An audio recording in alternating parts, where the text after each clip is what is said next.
Imagine crossing thousands of miles of open ocean with no GPS, no modern compass, no accurate maps, and not even a reliable clock. Now, imagine doing it while being hunted by navies, dodging storms, slipping between reefs, and racing to reach hidden pirate havens before someone else did. That was the life of a pirate. And yet, they navigated the Caribbean and Atlantic with a level of precision that still stuns historians. They shouldn't have been able to pull it off, but they did, thanks to a secret blend of stolen knowledge, ancient techniques, instinct, and improvisation that modern sailors rarely think about. Today on My History Bites, we're diving deep into the forgotten art of pirate navigation, the tricks, tools, clues, and bizarre methods that helped buccaneers survive oceans without modern tech. If you love hidden maritime secrets and lost skills from the golden age of piracy, make sure you subscribe to My History Bites so you never miss an episode. Now, let's set course into the past. Section 1. Dead Reckoning. The pirate GPS. The most important navigation method pirates relied on wasn't fancy, complicated, or even particularly accurate. It was something called dead reckoning, a simple calculation that estimated where you were based on speed, direction, and time. Think about how incredible that is. Pirates crossed dangerous seas by adding together guesses. Here's how it worked. They'd measure speed using a wooden log tied to a knotted rope. The rope was tossed overboard, and as the ship moved, knots slipped through a sailor's fingers while a sandglass counted seconds. More knots meant faster speed. Fewer meant slower. Direction came from whichever compass they managed to steal or buy, and many were warped, damaged, or poorly made. Time was measured with hourglasses, not clocks. And hourglasses weren't perfectly accurate either. Humidity, clumped sand, and temperature all interfered. Yet somehow, with this primitive formula, pirates managed to stay astonishingly close to their intended routes. Seasoned navigators could feel when a ship slowed, sense when the wind shifted, and mentally adjust their position based on experience alone. Dead reckoning was crude, but in the hands of a pirate, it was nearly an art form. And when their rough estimates started to go wrong, they turned their eyes skyward. Section 2. The Sky as a Secret Map. Before GPS satellites, the stars were the original navigation system, and pirates, especially those who had once been sailors in navies, learned to read them with surprising accuracy. The most famous guide was the North Star, a fixed point sailors relied on to find latitude. Look at its height in the sky, compare it against the horizon, and you could roughly determine how far north or south you were. Pirates sometimes used stolen tools like backstaffs, quadrants, crossstaffs. These were simple wooden or brass instruments that measured angles using shadows or the sun's position. The Spanish guarded these tools fiercely because whoever held them held enormous navigational power. But many pirates didn't need precise instruments. They followed sun arc patterns, moonrise timing, star clusters like Orion and Cassiopeia. Some even learned to spot islands by the way clouds reflected off water at sunrise or sunset. The sky itself becoming a massive, living map. But the sky could only tell you so much. And when pirates needed better information, they looked down at the water itself. Section 3. Reading the water like a language. The sea isn't just an empty surface. For skilled sailors, it's a storybook. Pirates learned to read watercolor to judge depth and proximity to land. Pale turquoise hinted at sandy shoals. Dark blue suggested deep water. Brown-green meant a river delta was near. They read wave textures to detect underwater reefs long before they were visible. They spotted drifting vegetation, leaves, logs, seaweed, clues that land was approaching. They also watched birds. Certain species only flew a short distance from shoreline. Seeing a flock meant land was close, even if no island was visible. And here's something modern sailors barely think about. Pirates could sometimes sense coastline shifts by humidity changes alone. When the air suddenly became still or warm at night, it meant land was interfering with wind flow. This wasn't guesswork, it was observation, built from years of experience and stories passed from sailor to sailor. But the closer pirates moved toward land, the more dangerous the sea became. And that's why they relied heavily on something far more practical. Section 4. Coastal piloting, the real pirate advantage.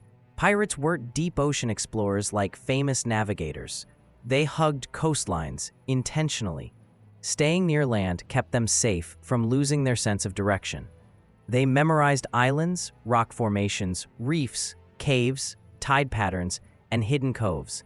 They knew the silhouettes of mountains from dozens of miles away. They navigated by mangrove outlines, river mouths, coral breaks, beach curvature, smoke rising from distant villages. This oral knowledge was rarely written down. It lived in the minds of sailors, passed like secret treasure from crew to crew. One experienced pirate could guide a ship through coral channels that would wreck an inexperienced captain in minutes. These coastal secrets were priceless and often deadly to those without them. Yet even the best coastal pilot couldn't compete with the greatest navigational resource of the entire Caribbean. Section 5. Stolen Spanish Navigation Secrets. Spain controlled enormous stretches of the New World, and they guarded their navigational knowledge more fiercely than their gold. They kept derroteros, special navigation books filled with hidden harbors, dangerous reefs, reliable currents, seasonal winds, coastal drawings, secret routes home. These books were so valuable that Spanish captains risked execution if they let them fall into enemy hands, which made them irresistible to pirates. Capturing a Spanish ship wasn't just about loot, it was about information. A stolen derrotero could give a pirate crew the keys to an entire coastline. It was a treasure chest full of geography. Some historians argue that these books were more valuable than silver. After all, gold runs out, knowledge doesn't. But pirates didn't stop at stealing maps. When they couldn't get the real thing, they made their own, and these DIY charts reveal some of the strangest pirate secrets of all. Section 6. DIY pirate maps and hidden charts. Forget the perfect parchment maps you see in movies. Pirate maps were often scratched onto cloth, drawn in charcoal, sketched on planks, etched into leather, marked onto salvaged paper. They weren't elegant, they were functional.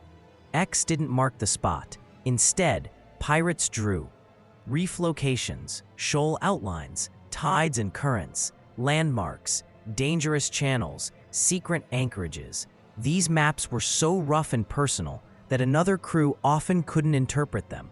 And here's something almost no one realizes. Some pirates drew fake maps on purpose to mislead rivals or protect their own safe harbors. These decoy maps have fooled treasure hunters for centuries. But even the best map couldn't predict storms or sudden winds. And that's when pirates relied entirely on something far more primal. Section 7. Navigating by wind, weather, and instinct. Pirates understood weather better than most modern sailors.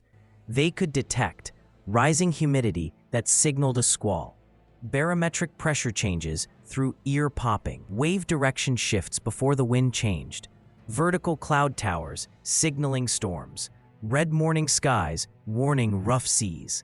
They knew that waves often changed direction several hours before wind followed, a subtle sign most people would miss. The Caribbean taught its sailors quickly. Instincts saved lives. When the horizon turned dark, when the wind sharpened, or when lightning crawled across distant clouds, pirates made decisions instantly. Instinct wasn't guesswork, it was survival. Still, even these skills weren't always enough.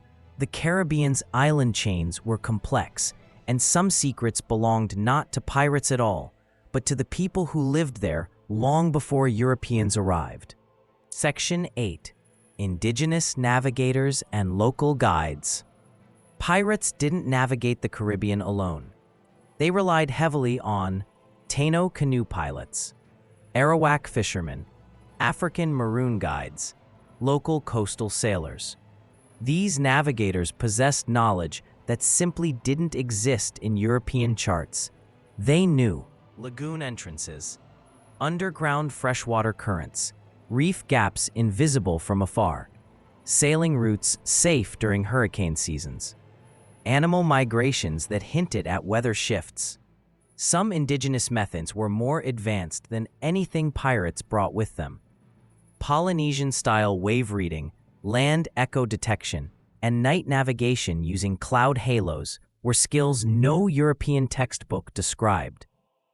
This knowledge turned pirate ships into ghosts, capable of slipping through island chains where naval ships hesitated to follow. And with that mixture of instinct, stolen records, ancient knowledge, and sheer nerve, pirates achieved something remarkable: navigating an ocean that should have swallowed them whole. Pirate navigation wasn't luck, it wasn't chaos, and it wasn't the cartoon version found in children's books. It was a living craft, a combination of dead reckoning, star knowledge, water reading, weather sense, local expertise, and stolen secrets. A forgotten science practiced by men who had no margin for error. One mistake meant a wrecked ship, a drowned crew, or a slow death drifting at sea. These were the real secrets of pirate navigation, the reason small, ragged crews managed to outmaneuver empires and disappear between islands like smoke.